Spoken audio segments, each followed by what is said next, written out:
আকাশবাণী খবর পড়ছি শুভমিতা মুখোপাধ্যায়। প্রথমে বিশেষ বিশেষ খবর।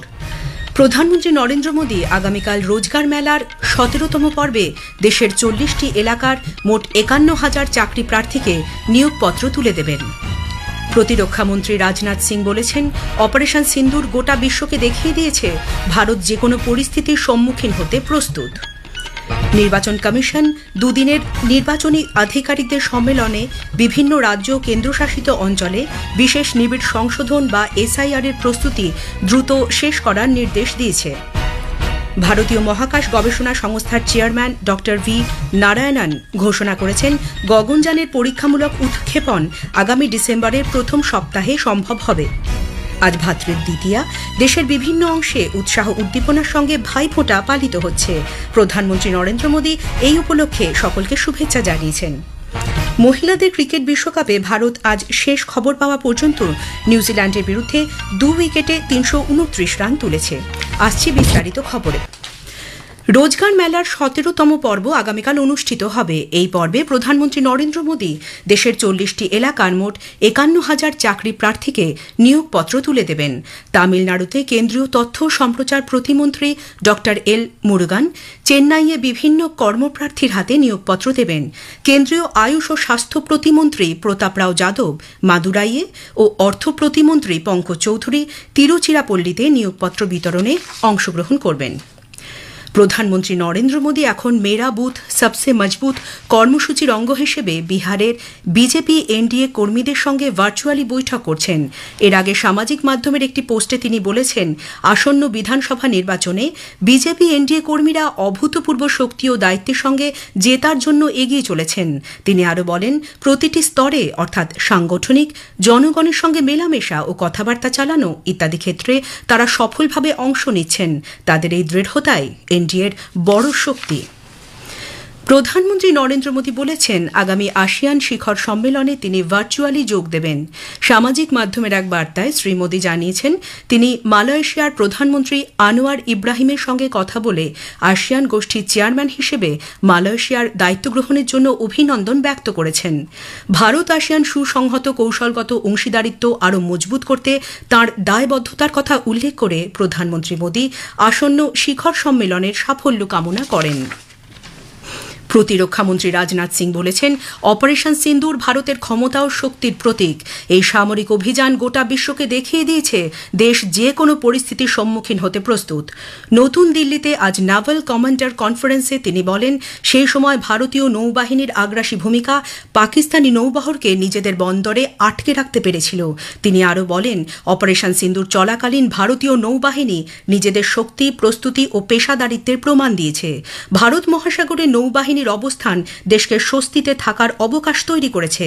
তার পাশাপাশি দেশের স্থিতি নষ্ট করতে চায় এমন প্রতিবেশী দেশের কাছে ভারতীয় নৌবহর চূড়ান্ত অস্বস্তির কারণ। প্রতিরক্ষামন্ত্রী বলেছেন, বর্তমান ভূ রাজনৈতিক পরিমণ্ডলে ভারত মহাসাগরের গুরুত্ব অপরিসীম। ভারতের নৌবাহিনীর ক্ষমতা গোটা অঞ্চলের নেতৃত্ব স্থাপন করতে সাহায্য করেছে।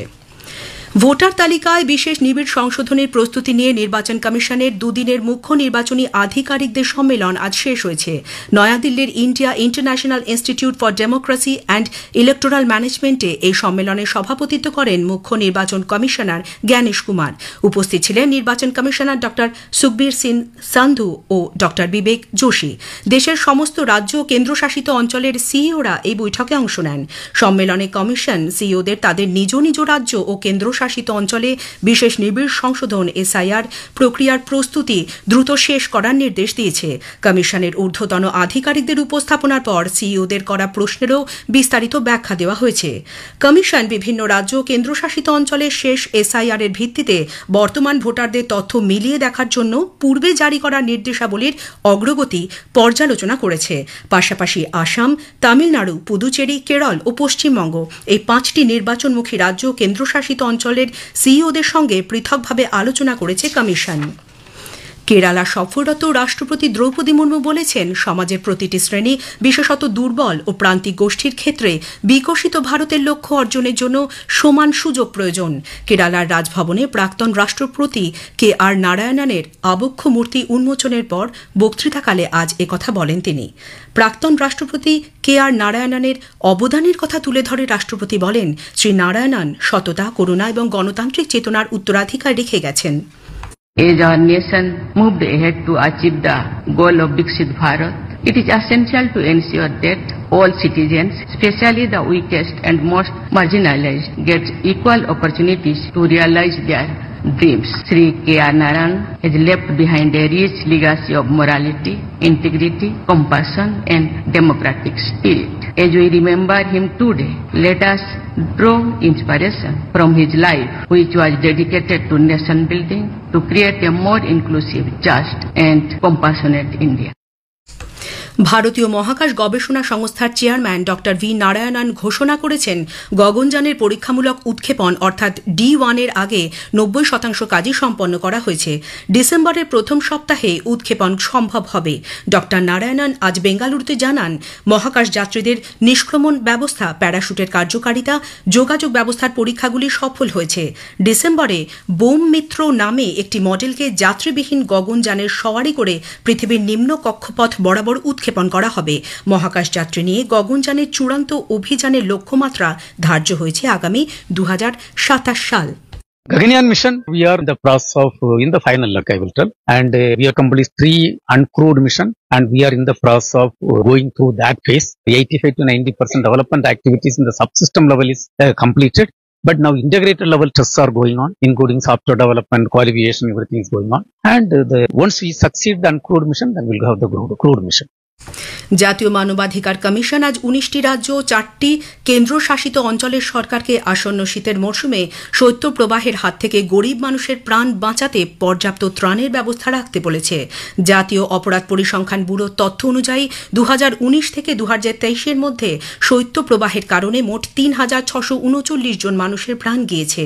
এই তথ্য তুলে ধরে মানবাধিকার কমিশন বলেছে, জাতীয় বিপর্যয় ব্যবস্থাপন কর্তৃপক্ষ শৈত্যপ্রবাহের মোকাবিলায় যে ব্যবস্থা নিতে বলেছে তা মেনে চলতে হবে। কমিশন রাজ্য ও কেন্দ্রশাসিত অঞ্চলগুলির কাছে ব্যবস্থা গ্রহণ সংক্রান্ত রিপোর্টও তলব করেছে। এ খবর শুনছেন আকাশবাণী থেকে। আজ ভাতৃদ্বিতীয়া, কার্তিক মাসের শুক্লপক্ষের দ্বিতীয়া তিথিতে ভাইফোঁটা পালিত হয়ে থাকে। দেশের অন্যান্য অংশেও আজ ভাইদুজ পালিত হচ্ছে। ভাইয়ের মঙ্গল কামনায় এই উৎসবকে অনেক জায়গায় ভাউবীজ, ভাইটিকা বা জমদিতা বলা হয়ে থাকে। প্রধানমন্ত্রী নরেন্দ্র মোদী ভাইদুজ উপলক্ষে দেশবাসীকে শুভেচ্ছা জানিয়েছেন।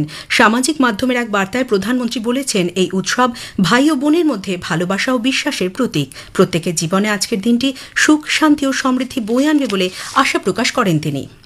প্রধানমন্ত্রী নরেন্দ্র মোদী আগামী রবিবার 26শে অক্টোবর আকাশবাণীতে মন কি বাত অনুষ্ঠানে তাঁর চিন্তাভাবনা দেশ বিদেশের মানুষের সঙ্গে ভাগ করে নেবেন। এটি হবে মাসিক এই বেতার অনুষ্ঠানের 127তম পর্ব। বেলা 11টা থেকে আকাশবাণী এবং দূরদর্শনের সবকটি চ্যানেল এবং Akashvani news on AIR website, mobile app, প্রধানমন্ত্রীর দপ্তর, তথ্য সম্প্রচার মন্ত্রকের ওয়েবসাইট ও ইউটিউব চ্যানেলেও মন কি বাত সম্প্রচারিত হবে। হিন্দিতে এই অনুষ্ঠান সম্প্রচারিত হবার পরেই আঞ্চলিক ভাষায় তর্জমা শোনা যাবে। বিহারে এনডিএ প্রার্থীদের সমর্থনে প্রচারে গিয়ে আজ বিরোধী মহাজোটকে কটাক্ষ করেছেন বিজেপির সর্বভারতীয় সভাপতি জেপি নাড্ডা। এদিন ঔরঙ্গাবাদে এক জনসভা থেকে তিনি বলেন, কংগ্রেস ও আরজেডি জোটের সরকার এর আগে যে রকমভাবে সরকার পরিচালনা করেছে সে সম্পর্কে বিহারের জনতা সচেতন। খেলায় ডোপিং বিরোধী আন্তর্জাতিক কনভেনশনে COP10 ভাইস চেয়ারপারসন হিসেবে ভারত পুনর্নির্বাচিত হয়েছে। প্যারিসের COP10 দশম সম্মেলনে এই সিদ্ধান্ত নেওয়া হয়। এক বিবৃতিতে যুব বিষয়ক ও ক্রীড়া মন্ত্রক জানিয়েছে, সম্মেলন চলাকালীন ভারত ডোপিং বিরোধী কর্মসূচির অঙ্গ হিসেবে একটি ইন্টারঅ্যাক্টিভ বোর্ড গঠনের প্রস্তাব রেখেছে। নভি মুম্বাইয়ের ডক্টর DY পাতিল স্পোর্টস একাডেমিতে আজ মহিলাদের একদিনের ক্রিকেট বিশ্বকাপের গুরুত্বপূর্ণ ম্যাচে ভারত নিউজিল্যান্ডের মুখোমুখি হয়েছে। নিউজিল্যান্ড টসে জিতে ভারতকে ব্যাট করতে পাঠিয়েছে। ভারত শেষ পাওয়া খবরে 48 ওভারে 2 উইকেটে 329 রান করেছে। বৃষ্টির জন্য খেলা আপাতত বন্ধ রয়েছে। অ্যাডিলেডে দ্বিতীয় একদিনের ক্রিকেট ম্যাচে অস্ট্রেলিয়া ভারতকে 2 উইকেটে হারিয়ে দিয়েছে। এর ফলে অস্ট্রেলিয়া 3 ম্যাচের সিরিজে 2-0 এগিয়ে থেকে সিরিজ জয় নিশ্চিত করেছে। অস্ট্রেলিয়া টসে জিতে ভারতকে ব্যাট করতে পাঠায়। ভারত নির্ধারিত 50 ওভারে 9 উইকেটে 264 রান তোলে। শেষ করার আগে বিশেষ বিশেষ খবর আরও একবার। প্রধানমন্ত্রী নরেন্দ্র মোদী আগামীকাল রোজগার মেলার 17তম পর্বে দেশের 40টি এলাকার মোট 51,000 চাকরি প্রার্থীকে নিয়োগপত্র তুলে দেবেন। প্রতিরক্ষামন্ত্রী রাজনাথ সিং বলেছেন, অপারেশন সিন্দুর গোটা বিশ্বকে দেখিয়ে দিয়েছে ভারত যে কোনো পরিস্থিতির সম্মুখীন হতে প্রস্তুত। খবর শেষ হলো। এরপর শুনুন স্থানীয় সংবাদ 7টা বেজে 50 মিনিটে।